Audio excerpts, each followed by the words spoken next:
So now we have to create a script for our messenger where we can show those players that are online and we can instantiate them at runtime.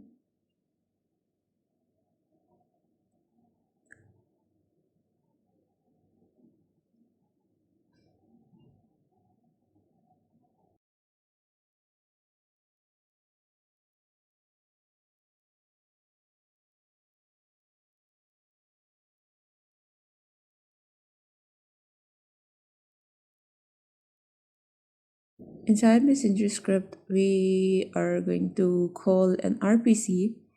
This RPC is basically responsible whenever a player is going to join the game, he'll call this RPC.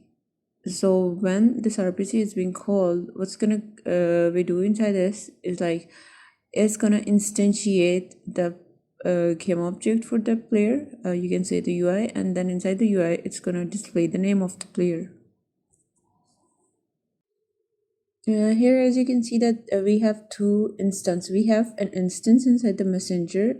Inside parent, we are supposed to instantiate our instance, right? So whenever a player is going to join the game, the instance is going to be generated inside the parent. So I'm going to create another script with the name UI manager. Basically, this script is responsible for all the UI handling inside the screen, and we can get all the UI through this script as a reference, okay? Because, and I also create this as a singleton, so I don't have to create separate scripts, and managing could be more easy when you have a single script handling a similar function. It's like a single rule, principal function, single responsibility. Only one responsibility is assigned to your manager that is responsible for taking all the UI from the scene, the game, and this.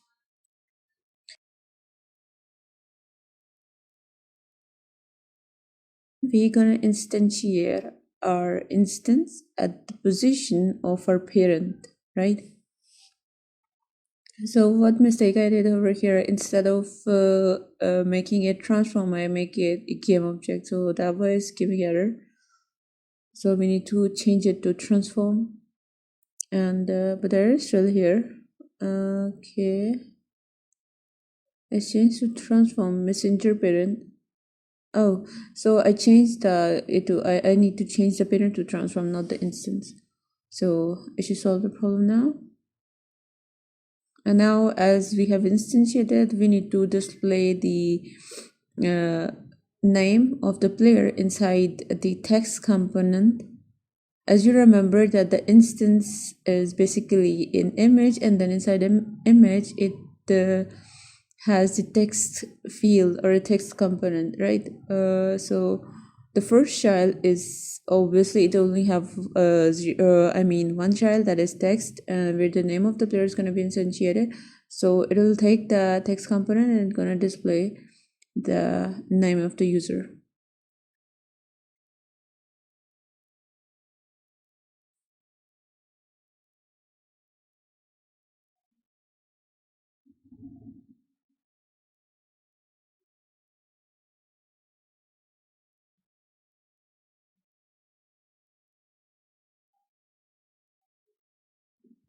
Now it's time to call our RPC in the staff function. The target is gonna be all for this. For example, as soon as the player joins, the RPC should run on the side of the player. The RPC work is like just same. It's just in multiplayer.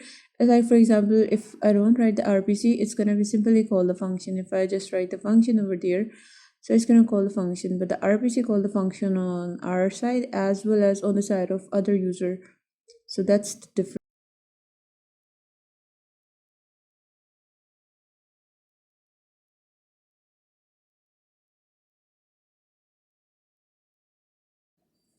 So after attaching all the scripts and passing all the parameters, we need to test her.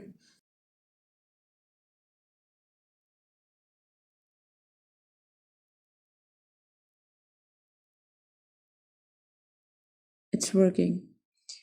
Okay, but there is a problem. For example, we haven't called, as you can see that in RPC a target dot all, we have used the target dot all, we are not using any buffer. For example, the players who are coming later, they can also have this a function call on their side. So we're not calling it in that way. The reason why I'm not calling, because it's gonna create a buffer. So it is a while, as long as the game is in the running mode, and the how many players are in the game, so it's gonna create a buffer, and we need to remove that. Instead, we can use a different approach. Is that and the approach is like, we can get the list of all the players that are inside the room.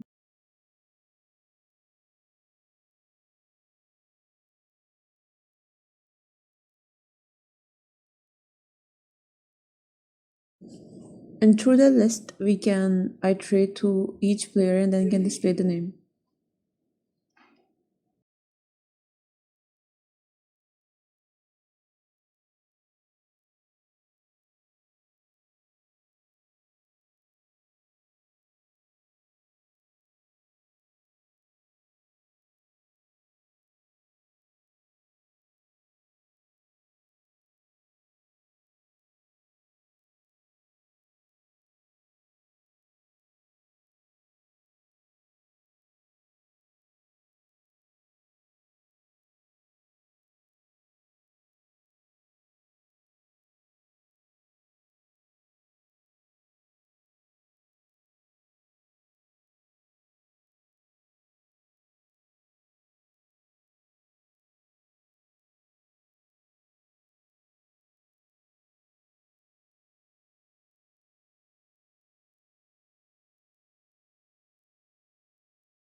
To destroy all the players before instantiating the players again. For example, if a player A has joined the game and B also joined the game, so on the side of A, A and B are joined. On the side of B, there are two players. And again, if the C player joined the game and called the RPC, instead of having three players on the side of A, there will be five, I guess, five players, because this RPC is going to be called again. So we need to destroy all the players that are there, and then instantiate only those players that are in the game right now.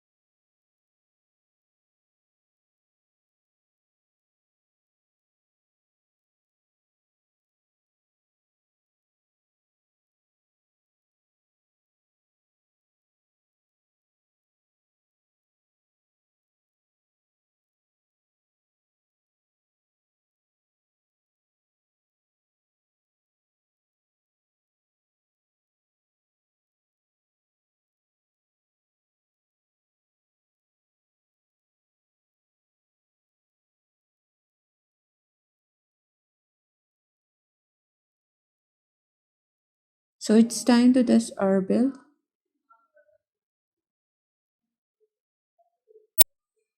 As you can see, there is only one player and now two player. So it's working perfect.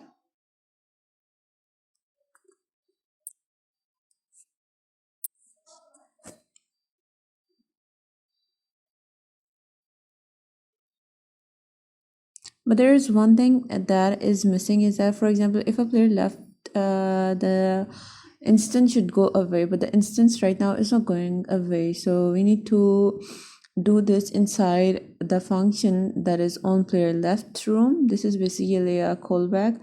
Whenever a player is gonna leave the room, we're gonna send again an RPC to all the players, so that they can delete the name of that specific player at their side. If you want, you can create a separate RPC for that. But what I did, I just copy and paste the RPC that, for example, if the player left the room, there were three players, but now there are two players. So what's gonna happen? It's just gonna for the next time when the RPC is gonna call, there are only two players in the room, so it'll only instantiate two players instead of three.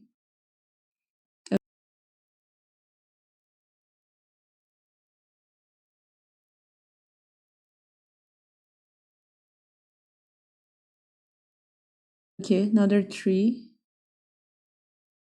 Uh,